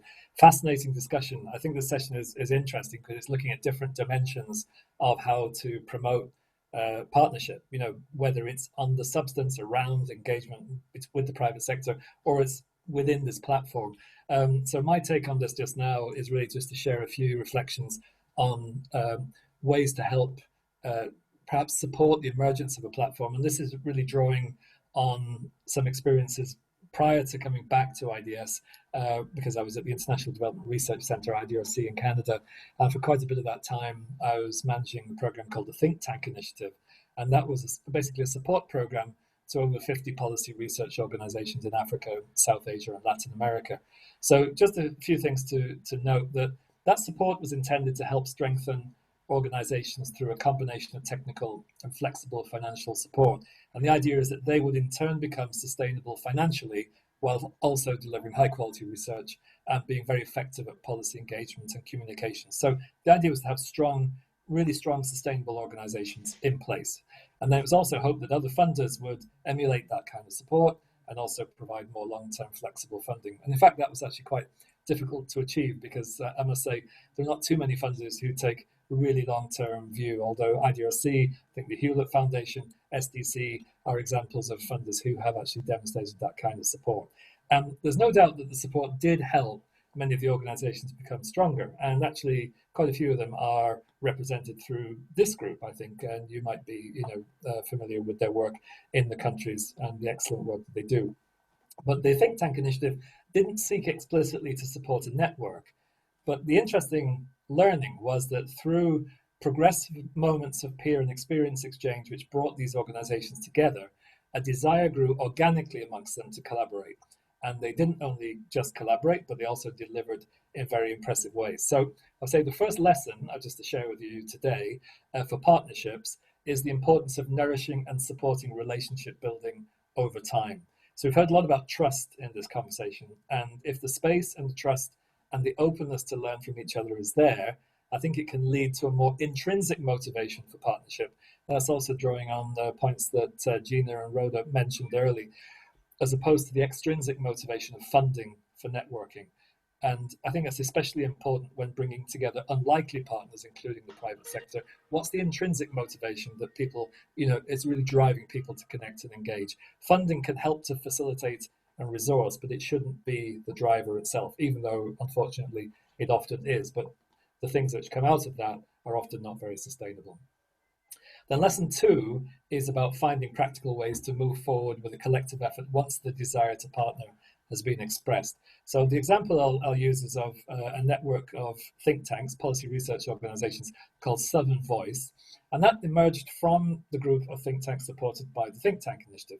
And they were motivated to work together because they realized there was a gap in evidence being brought into global dialogues by think tanks, particularly those located in the global south in low middle income countries. And they believed that they could do that more effectively as a group than individually, whilst complementing what they did as individual organizations. Now, to make good progress, they did 3 smart things, I think, which I'll just share with you. One was that they identified a target. They went for that very early. They wanted to give a Southern think tank view on what was to follow after the MDGs. So they had 2015 as their initial timeline. They targeted that as an opportunity to make a difference to thinking around what would follow the MDGs, which of course now we have as the SDGs.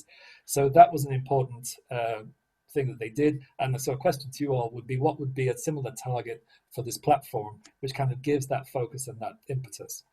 The second thing they did was that they went for a quick win. So they developed a landmark position paper on what should follow the MDGs. And that did several things. It became a rallying call for the network. And it also demonstrated publicly that they could deliver something that was innovative, it was informed, it was evidence-based, and it emanated from a global South context as a group. So again, what might be a quick win that this platform could aim for in relation to a target that's been established.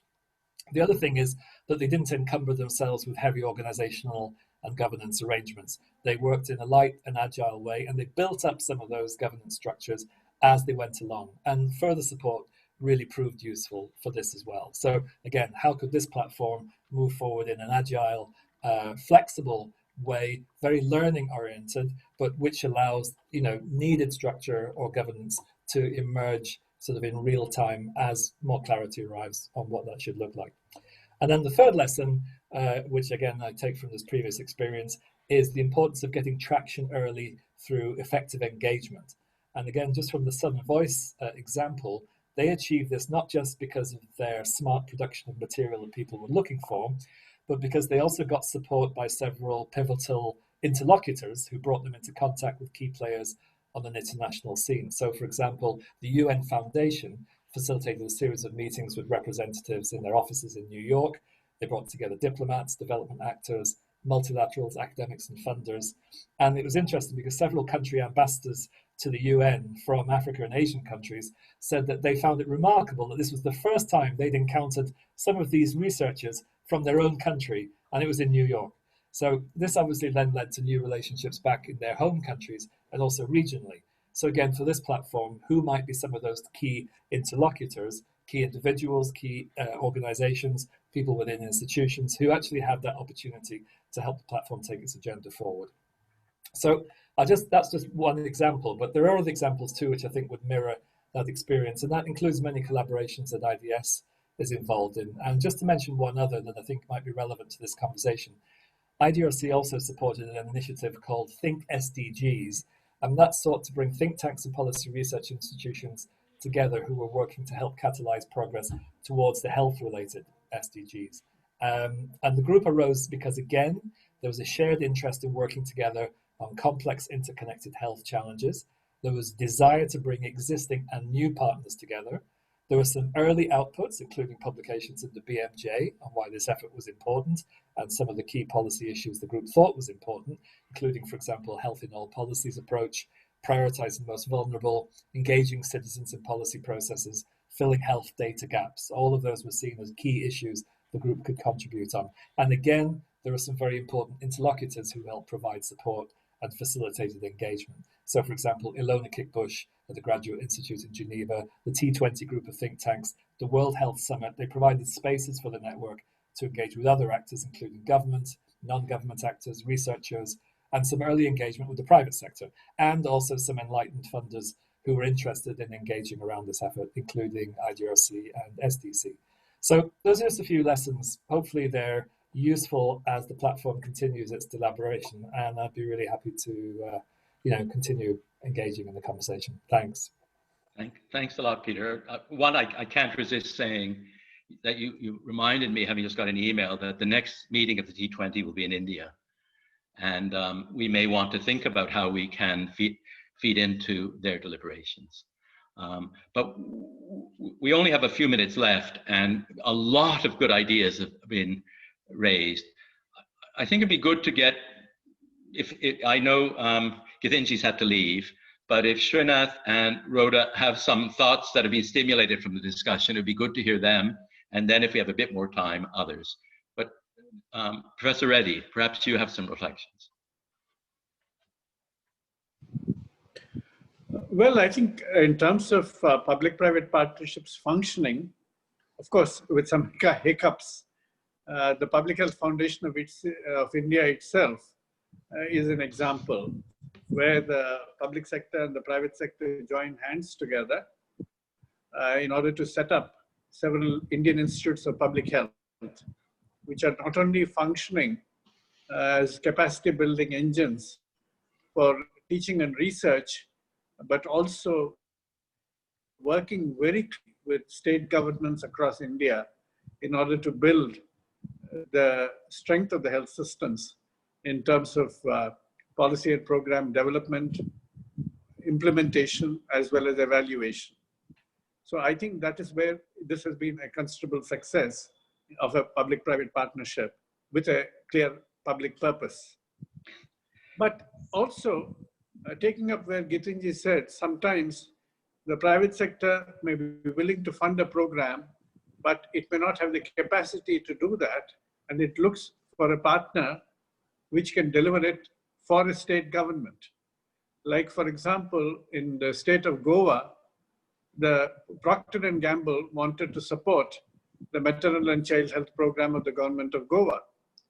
But then ultimately it reached out to PHFI because we have an affordable health technologies unit with point of care diagnostics, which the frontline health workers, the auxiliary nurse midwives, and the accredited social health activists can do at the front line through handheld devices which have point of care diagnostics as well as decision support systems. So P&G, Public Health Foundation of India, and the government of Goa entered into a tripartite partnership. And this program is going on now, where there is a mutual trust as well, but there's a clear common public purpose. We are also training a large number of people, both in the public sector as well as in the private sector, across different states for primary care. People who are engaged in primary care, the physicians who are now getting training in multiple programs which involve chronic diseases, both for diagnosis and management. There again, the governments are nominating them for training, and there are also private sector participants who come in on their own. And the exchange of experience in this common learning group is very helpful for each one to recognize how best practices can be developed, again, in public interest.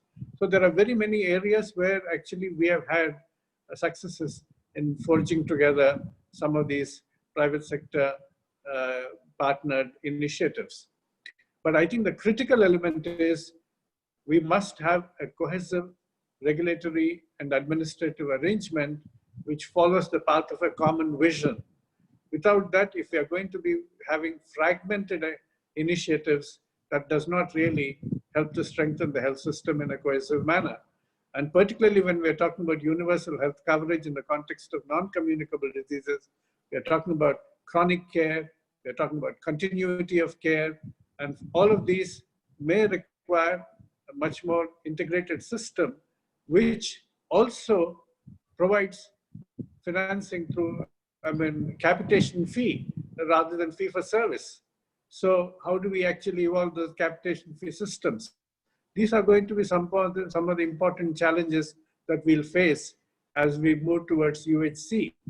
But certainly recognizing that the presence of the private sector, even if it has grown by default and not by design, is a reality that we have to contend with and accept. And we have to ensure that the public, private, and voluntary sectors work in smooth cohesion and with a common purpose. I think that is going to be our path to UHC, and we all have to work for that. And if research can facilitate to identify working models, eliminate inefficiencies, that will be ideal. And I think research, whether you want to call it implementation research or operational research, is very much necessary. Thank you. Thank you. Well, I just will take two messages away from what you and Gitinji has said. One, that the most striking thing that you said is that we have to remember that a lot of our research organizations are also somewhere between public and private. We're not government departments at all. And Govinji described what AMREF is, which is also not. And the second was his comment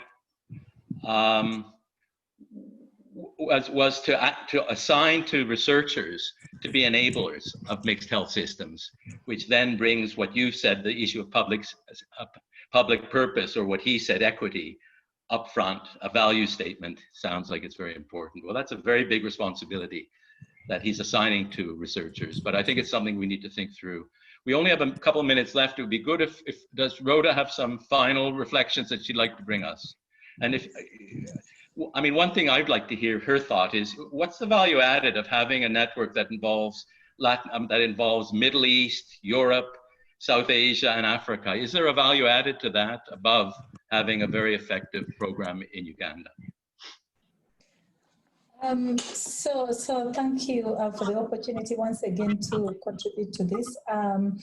I think first that this network is really important, and touching on an issue that's really crucial, because we have talked about these partnerships for so long, but they've remained largely talk and on paper and in policies within the countries. So if there can be an opportunity for this network to contribute to developing models of good partnerships that can be sustainable, that would really be a great value addition, because we know that we need all these partners to be able to move towards universal health coverage. But probably just to add that we need to keep the community in mind, and it's probably lying somewhere even within the conceptual model that you shared with us. It didn't seem to be standing out as much, that we probably need to keep the communities within that framework, because we have these partnerships just so we can serve the communities and ensure that we don't leave anyone behind. So we need to keep that at the center of whatever we are doing. In terms of the value of the partnership across the regions, yes, I think there's a lot of opportunity for learning and documenting successful models across the regions. Certainly that is something that can probably fast track the learnings, as each of us might come up with unique models. But also it might be useful to look into if we have any differences across these regions that will require that we have certain adaptations even of workable models. So there is an opportunity to learn across the regions. And then in terms of building on existing opportunities and platforms, I think there are many institutions, yes, that are doing work towards universal health coverage and various aspects of it. So thinking through how the network is going to work with those institutions, and at what model this network itself is going to take to ensure the engagement and involvement of these institutions as partners that can advance the agenda of the network, rather than get into some form of competition with existing networks or institutions, would really be a value addition. There's a lot of opportunities to also be more efficient with the resources of the network using the existing platforms at institutions within the countries and the regions. Thank you. Thank you, everyone, for a great discussion. I put this here, so I guess I wanted to say what I heard in the end is that researchers have been assigned a role now as enablers of mixed health systems or as partners in a change process, rather than observers and chroniclers of something that they're not part of. I think that's an enormous challenge that has been given to this group, and I hope we can find a way to live up to it. But I think we now can move to our last session. And thanks again very much for an excellent discussion. Thank you, Jerry. And now we'll just move to the final part where we really talk about partnering for health systems design. And we have two speakers here. We have Suzanne from Takeda, who kind of represents the private sector. And we also have Barbara from SDC, an organization that has long looked at engaging or funding research around the private sector. So Suzanne, I'd like to go with you first. There are a lot of words that kind of emerged from these discussions. There was talk about mutual benefit. There was talk about the right kind of models. There was talk about what would the interventions that public-private engagement really utilize, and there was talk about whether UHC itself would be an enabler for mixed health systems, as Gitanji said. So given these perspectives, where do you as the private sector see yourself in engaging for public good, as Srinath said? And what kind of interventions would you like to see a platform like this take forward in the next year or two? Where do you see yourself fitting? You'll have to unmute yourself. Thanks so much. Thanks, Priya, and everyone. It has been a fascinating conversation so far. Yeah, so looking at your questions, as well as what we believe from as a private sector representative, and I'm talking for at least from an industry representative, that's still a big group. So it kind of is reflecting the Takeda values that we have, because what we typically, where we start with, is not just the mutual benefit, Priya, as you mentioned, but going a bit further. And I believe it was also mentioned earlier today. It's about starting with what is the benefit of the patient, or starting where it really matters and where we want to drive impact, meaning on the health system and along what we call the patient journey, to make sure that we really reach the patient. So it's not just an exercise where we say we want to address a government need, or but really validating how can we drive impact, and working backwards on what is then a mutual benefit that's towards that impact that would be for the private as well as for the public sector. You touched upon on the next one around the right model. So I think it's the right model is a very targeted, embedded model in the local system. So, and that's where the complication starts, as we all know. So it's the other thing is, what is the right model is starting with something, or what we have seen, and Gitanji mentioned it earlier, because we have seen it in particular with our work with AMREF. It helps to start with something specific. To start rather with a smaller group, having a specific task that is beneficial for the patient, and for other stakeholders, to have that mutual value. Can you give me an example, Suzanne, of some of the work that Takeda is doing? Because that would kind of highlight this. Yes. So where we started was like in a few years ago in Kenya, saying, okay, they just had, I think, like 8 oncologists or so. So there was literally a gap in cancer care for patients. And we looked at everything from how can we upskill, so to say, primary care physicians, and then working towards the patient, like how can we strengthen the referral system, educate community health volunteers, etc. So that's what I mean along the patient journey. Knowing that there were also many patients diagnosed way too late, we also supported aftercare training or aftercare program for patients. So literally making sure that wherever the patients are on that, let's say, care continuum for cancer, that they have some quality care support, irregardless of affordability, etc. And that was like the broader vision. So now what we have today is like many partners in that, what we call blueprint for innovative access. But where we started was with much smaller group, and said, okay, so is it now training, upskilling, and literally having specific tasks? If we if we manage to go down that route, it's also easier to understand, are there other programs or synergies we could leverage? So the more specific we are on, maybe in our case, we start with research questions, where are there healthcare gaps, or which, how to, how else we can drive UHC forward. So, you know, the angle of the question might be different, yet it would be good to start with something specific so that we compare and contrast to others, and that we can build from there towards embedding what we are doing in the system. Because again, coming back to where I started with my response, it's like, yes, it needs to be targeted and specific. It needs to be fit for purpose in the system. And it shouldn't duplicate, and it should add value for everyone.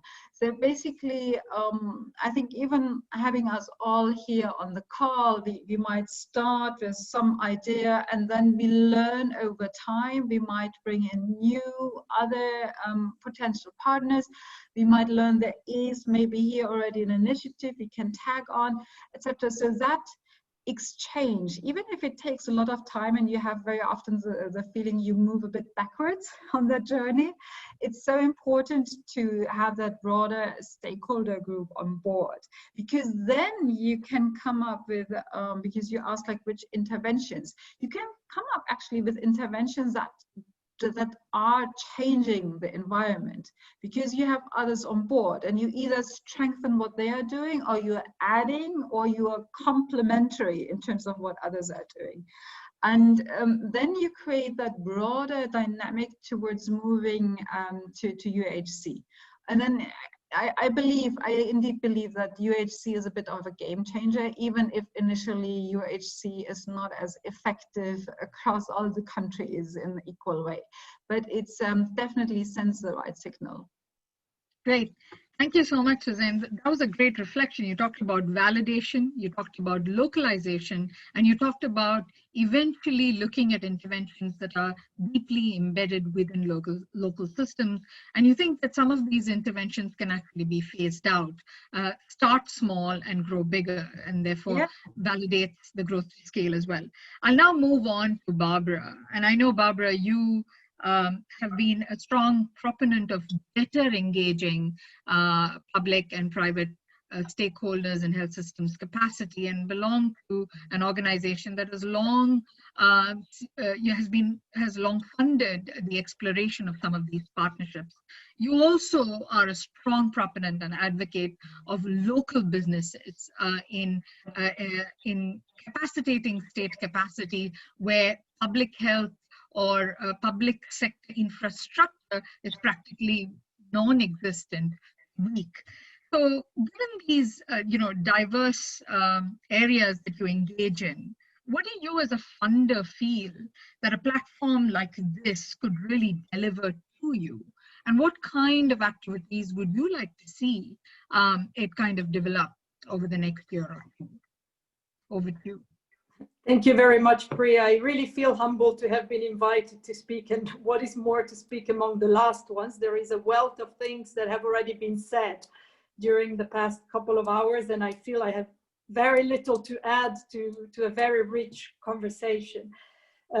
Yes, definitely. So what I can start saying maybe is the fact that indeed as SDC, we have been for the past maybe 15 to 20 years engaged in various sorts of platforms to somehow instigate a partnership between not only the public and the private. And here maybe I come to some of the things that Gitinji said earlier, that this dichotomy, I feel it's more within us than within the reality. It's more in the discourse than in the practice. So we have actually sort of enabled numbers of platforms and networks to come to life with the purpose of trying to find what Switzerland likes very much, which is consensus and collegiality, trying to find solutions that at some point meet everyone's interest and needs, some sort of a win-win situation. And of those, I have a whole range of examples, but maybe not the time to flag them out now. What we have learned from that is very much reflected in what Peter has said, in what Gitinji had said, in what Suzanne just also mentioned. It has a lot to do with ownership. It has a lot to do with a sense of community of practice that's pre-existing the tool. In a way, there needs to be a focused sort of goal among the participants where the credibility is mutual. And something that Peter stressed that I'm really very much agreeing with is this issue of nurturing the relationship. If this particular platform, and I would like here maybe to just open a little parenthesis, we have been playing, I think, with terms throughout these 2 hours. Some people call it a network, some others call it a platform. And for me, it's not quite the same thing. You have a structure that's a platform, and you have a network that's a bunch of people maybe interacting. And the tasks are not necessarily the same to maintain a structure or some structured type of engagement versus maintaining people's motivation up and running, closing the parentheses. But coming back to the point is that I don't think that this particular group or platform or whatever that is should aim at modeling, because I don't think that the quality of partnership can be scaled. The nurturing side comes with the years and the vicinity and the number of factors that are not necessarily engineerable, like we like to do sometimes, maybe with research or even with the aid industries, testing and experimenting. So this is something that comes, I think, more organically and out of just a permanent search. So having said this, I'm just wondering whether the goal shouldn't, well, maybe not be at a platform, but rather at some sort of a movement, some sort of a global label or some sort of a global sort of certification of we are in it, we're good to go, and you belong to this sort of group, rather than trying to engineering too low in operations. That I think is pretty much utopic. If we are thinking about the role of the researchers themselves, that's maybe another careful set of questions coming up, because managing the platform and the network is one set of skills, and managing the learning process is a completely different set of skills and cannot necessarily be carried out by the same group of actors or by the same actor. How to manage the learning process, I think that the pure researchers in this room are actually best placed. I can say something about managing the platform part. Barbara, if I may just, what would you like as a donor to see, a movement produced on the private sector? I mean, I think what, from our conversation earlier, you were passionate about seeing certain aspects of public-private engagement really come to the surface. What can this do to kind of serve that? I just wanted you to kind of reflect a little bit on that. Right. Okay. Well, I think there are 2 or 3 things that are probably not going to be liked very much at this point. I think that for once, we shouldn't think about what as a donor I would like to see. Because I think the whole point of this is not to have an accountability that goes upstream, but that goes very much into what Gitinji has mentioned, that the results of this should belong to the ones who use whatever this platform or group or movement should be. In terms of activities, I'm not expecting anything particular, because I've heard, and I quite agree from the previous speakers, that we're still not very clear about the purpose. For whom and for what purpose, and on whose agenda are we actually doing this? And maybe it depends if it turns into a lot of very small groups of people acting around a community of practice or a common goal. It's one thing and one set of actions one would expect. And if it's something broader, probably the first action I would expect is to define the additional value that has been already mentioned earlier. So yeah, I really don't think I have particular expectations. The expectation is maybe just to reiterate personal interest, to somehow actively participate. And for people who participate in this group to sort of understand that as much as we have been discussing since the very beginning how diverse the private sector is, I really have to stress at this point that the donor community is also as diverse. So I might not be, as an institution, the best bet on every type of endeavor. I think that needs to also be part of the discussion. There are certain partnerships that are valuable because of the fact that the parts coming generate something that's more than the sum of the parts. So there I would like to expect a bit less precisely of these expectations coming from the donor. Another maybe very practical thing I would have expected is to have the same people that were in the first part of the series also participating in this discussion, because we keep coming up saying that it's not very useful to talk about the private sector in its absence. And I would have liked to have an interaction live with the local businesses that have given us great insights into how they reacted to COVID, also give us great insights on what they would use this community for. Great. Thanks, Barbara. I mean, great thought. And it's very interesting that you say that the donor community itself is, very diverse. But I think part of making this network or platform as organic as possible is to actually draw in the very diverse stakeholders that can actually enable research to be a catalyst for better understanding, these multi-sectoral partnerships that are actually happening as a result of COVID-19 and that can eventually last beyond.